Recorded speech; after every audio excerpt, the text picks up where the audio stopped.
Gosh, that was an awesome rendition of True Colors, wasn't it? My gosh. Thank you all. It kind of made me cry a little bit. Of course, that's not hard to do. Well, this may come as a surprise to you, but I did not start the venues because I got bored one day. And I thought, you know what sounds fun? Starting a new church. Now, I started the venues out of a loss and out of a love. I loved the principle and the action of being affirming and inclusive. I loved intellectual humility, saying I don't know it all. I loved to be curious and skeptical about my own faith and curious about truth, about other faiths. And I just I wanted a church that would embrace social justice. And I didn't keep those things to myself. I actually told people that I wanted those things. And I preached that I wanted those things. And that's why I lost that job. Because when you tell the truth, even if it costs you, I discovered that something beautiful could come out of that. And you, this community, is that beautiful thing that came out of that truth telling. And we're not alone in that. There are other truth tellers. This is Sarah Inama. She's a 6th grade teacher in Idaho, and she was ordered to remove a poster that says, "Everyone is welcome here," from her classroom. The administration said that it violated the new ban on DEI. And so Sarah took it down. And then she put it back up. And she said, you either believe everyone is welcome here or you don't. That type of courage and that type of clarity on some of those principles is what this place, what this community called the Venues is built upon. We started this church not to be a church for some, but to be a church for all. That was my very first title of my very first sermon at Rick's Automotive on December the 23rd in 2012, a church for all. When we mean a church for all, we do not mean you are welcome here, but we really hope you will change. No, the church for all is you are whole just as you are. It's that kind of all. And that desire and that conviction creates some tension, because real inclusion means that we draw a circle that's wider, but I'm learning that we still have to draw a circle. And this is what I mean by that. When I talk about drawing a circle, I want it to be as wide as possible. And it means that we say everyone is welcome, but it also says hate is not welcome. And so at times I have this tension that I have to draw this circle to keep out hate. But I want to be inclusive, but I don't want to include hate. And that's what I'm going to battle with today. And you're going to battle it with me. I'm not going to figure it out today. It's a process of figuring it out. We've had this sign on our front of our building along Battlefield. Maybe you've seen it.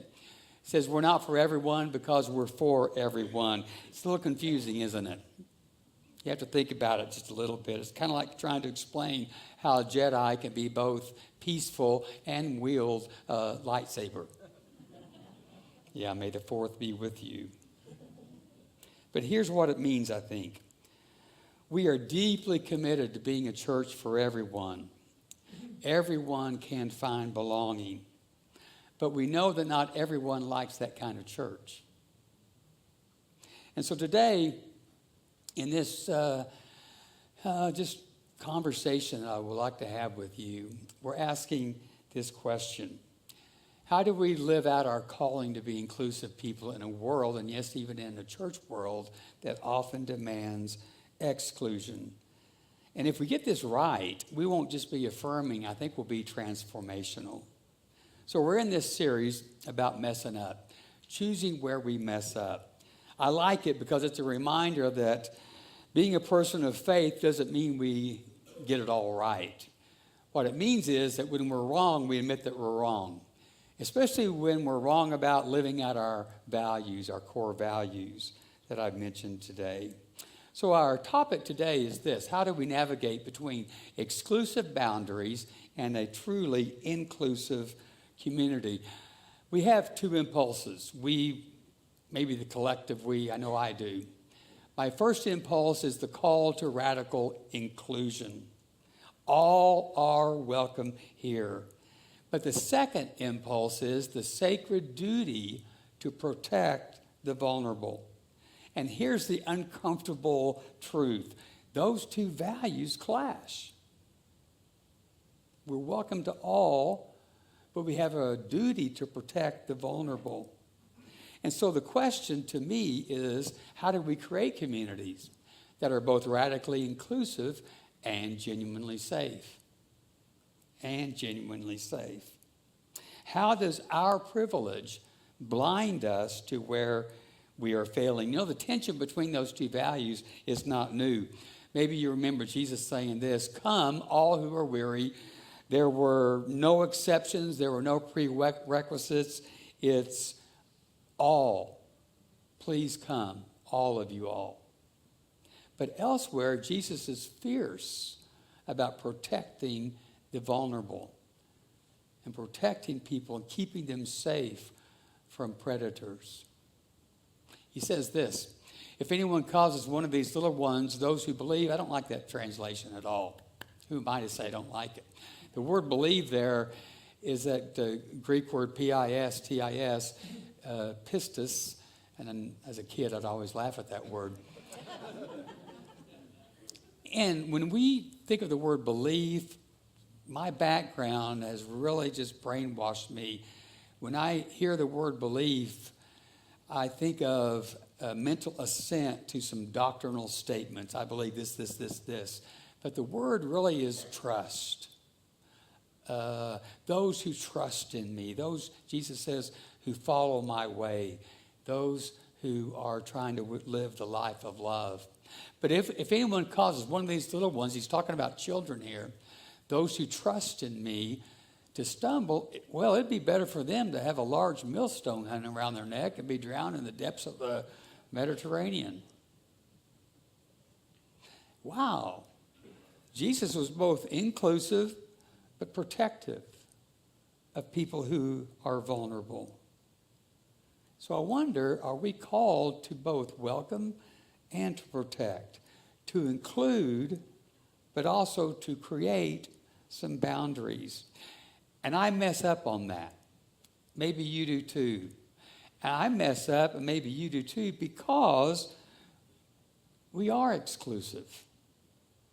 You know, I love Charles Schulz. And this is when I remember reading this when I was in fourth grade, this particular strip. Charlie Brown watching all of his friends play in the kiddie pool. And you could just see how Charles Schulz expressed his sadness and his despair as he stands there, as he walks home, and he just sits in his own bucket full of water.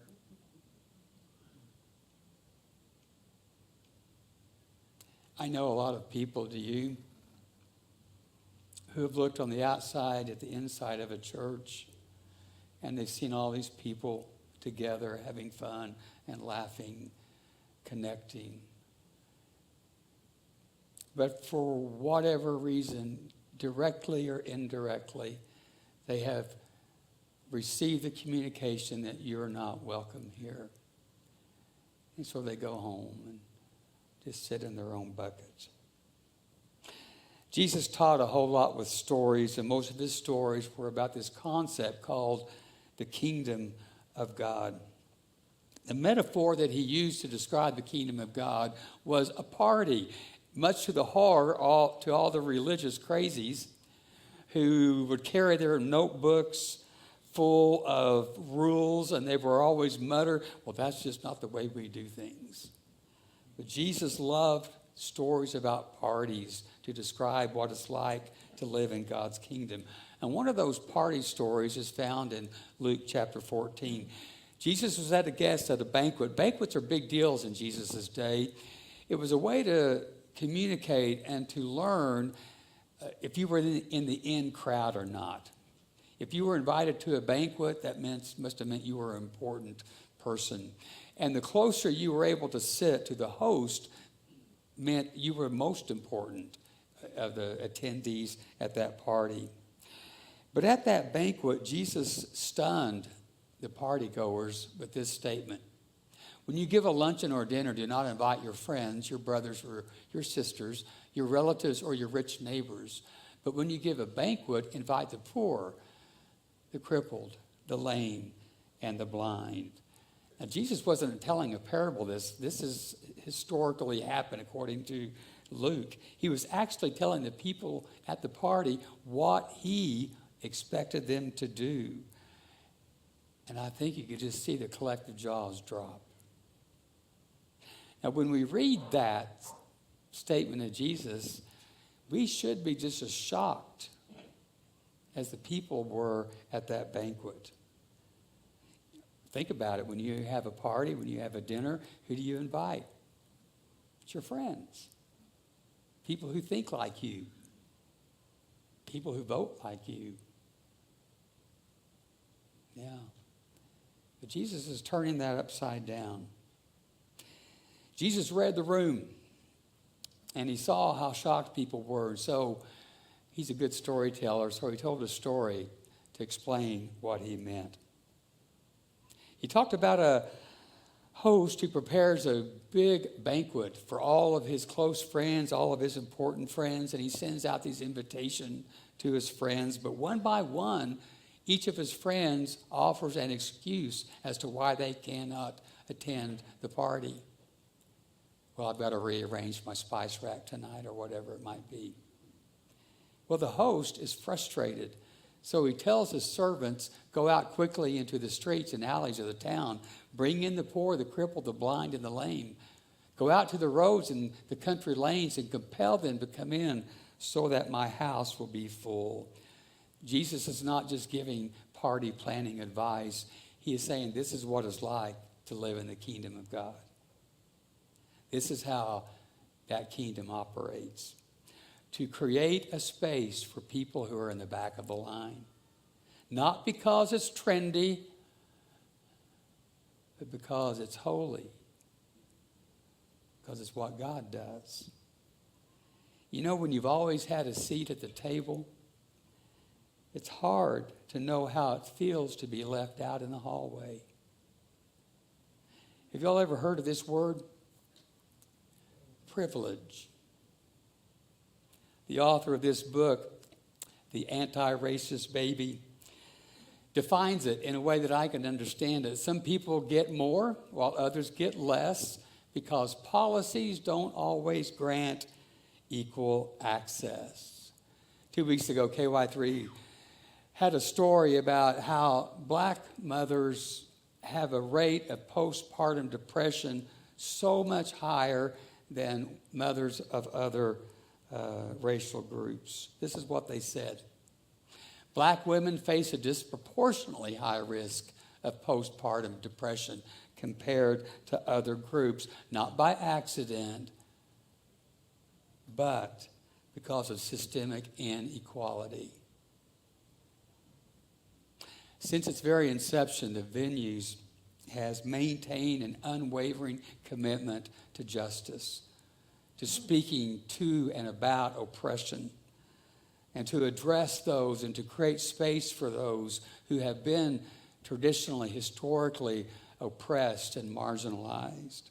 And so I have, from the teaching place here, talked a lot about oppressed groups and marginalized groups. And it did not always go well with people. I would hear these kinds of comments. What about us? What about straight white people? You talk about blacks all the time. You talk about the queer community. What about us? had one couple leave the venues, and we met for some tea over at Mama Jean's when they wanted to explain why. And this was their explanation. He said, well, we look around during the music and at the end of the service, and we just don't see a whole lot of people that look like us. And I said, well, you know, there are a lot of people in our community just like that who have historically, decades and centuries even, looked at churches, looked inside churches, and have not seen people who look like them. Doesn't feel very good, does it? I said, that's what we're about. We are here to create a space for people who have traditionally been kept out. Michael Kimmel, in his book, Angry White Men, American Masculinity at the End of an Era, said, privilege is invisible to those who have it. When you're accustomed to privilege, equality feels like oppression. You know who does not like that statement? People with privilege. If you've always had a seat at the table, when someone pulls up a chair at that table, you might feel like they're taking yours. Now, Jesus did not seem to have a problem with making room at the table. The people who had a problem with it were the ones who taught and thought that they owned the table, that the table was theirs. If you've always been at the center of things, having somebody else step into the center feels like we're being pushed aside. But Jesus came to flip that. Remember what he said? The first shall be last. Those who have been privileged in the kingdom of God will not necessarily lose their privilege, but everybody will be privileged. But when we're privileged, as the author said, and we lose that, we feel oppressed. The first shall be last. Well, we mess up because we are privileged. We mess up because we're exclusive. Other times, we mess up because we try to be so inclusive that we forget to be protective. Let's say someone comes into the venues, a person who has been shaped by privilege. I've been shaped by privilege. A person who may carry harmful views, yet they haven't yet unpacked and worked through and moved from. Well, inclusion says, let's let them in. The circle's big enough. But protection says, what about the people that this individual may hurt? The person may not mean it, may be unintentional, but through their words, through their actions, they may hurt the vulnerable who are here. And so we're faced with this paradox. How do we create space for transformation without sacrificing the safety of those who cannot afford to hurt again? Because we want people to grow from exclusive to inclusive, from hate to love. So how do we create a space for people to evolve, but still protect people from just horribly cruel things that are said to those who have had spiritual, religious trauma? Pope Francis stood in front of thousands of people on World Youth Day in 2023, and he said something that captures this tension. He said, there is space for everyone, and when there is not, please, let's work so that there is. How can we work? How can I work to create space in my heart in this place? After he said that, he paused. He kind of departed from his written text, and he repeated one word 3 times, almost like a benediction, like a protest, or like a promise. Todos, todos, todos. Everyone, everyone, everyone. That's the kind of table we're building for everyone, everyone, everyone. That's the kind of love that we're learning to practice. But the thing is, not everybody is there. And how can we keep safe the people who are vulnerable, but at the same time allow people to come in who are still hate-filled, who are still prejudiced and blind to that, and help them grow? So we are a church of open arms, but I don't want to be a church without wisdom. We do want to open our doors wide, but we don't want to welcome behavior that wounds. So this is what I'm trying to figure out in my last year. Inclusion is the invitation, but protection is the practice. How can we figure out that love is what holds them together? We have a trans teenager come to the venues, finally found a church that affirms their identity. But another person comes in and says, I like what the venues is doing. I really want to be a better person. I want to be a better human. I really want to love people. But when it comes to trans, I just cannot accept that. So what do we do? Do we include that visitor, knowing that their presence could indelibly harm that teenager? Or do we protect the teen? Perhaps at the cost of excluding someone and preventing someone the chance to grow and evolve and be better. Jesus did create a space for many, for all at the table. But Jesus also took decisive action to protect the vulnerable, to protect those who are marginalized and oppressed.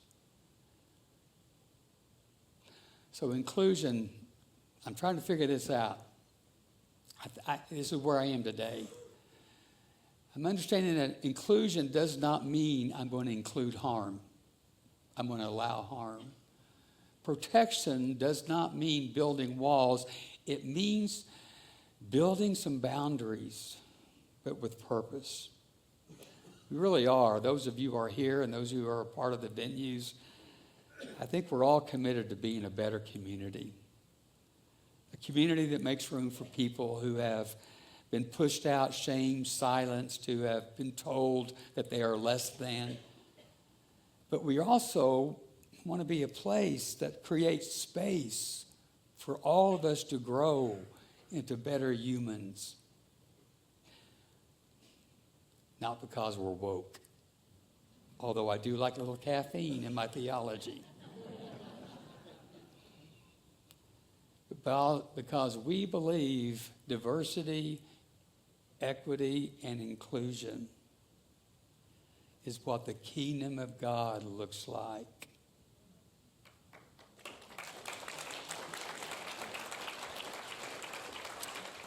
So here's a challenge. Let's be people who are wide open at the heart, wise at the edges.